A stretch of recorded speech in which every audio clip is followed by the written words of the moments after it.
Big news this week, the legislation implementing mandatory climate-related financial disclosures has passed Parliament and locks in that 1 January 2025 start date for the first reporting group.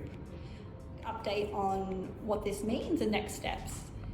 So that 1 January start date means the first reporting period on or after 1 January. A common question we get asked is, if you're reporting on a financial year, is there some half-yearly report you need to do to tie that over?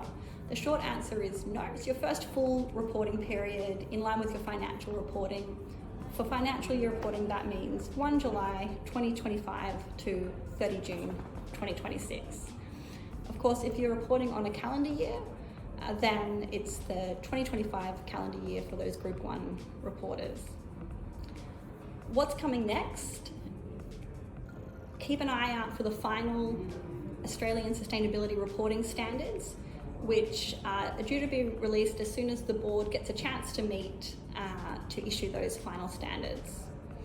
We know those are going to align closely with the international standards, with the General Sustainability Reporting Standards being introduced as a voluntary standard, and the climate-related disclosure standards being the mandatory piece.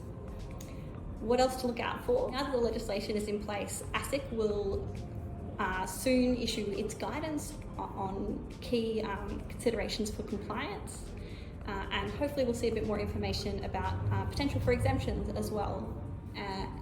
And then thirdly, there's the assurance requirements, which is being phased in over time, and that process is aiming to be in place by the end of this year. So there's a lot going on. Check out our webinar series where our experts break down the key steps in how to prepare for mandatory reporting. Particularly to learn more about the legislation, check out our first webinar, our second one on understanding climate risks and opportunities, and our upcoming webinar, which will get into the nitty-gritty of reporting Scope 3 emissions. We know this is a huge change and it's complicated. Reach out to chat more, we're here to help.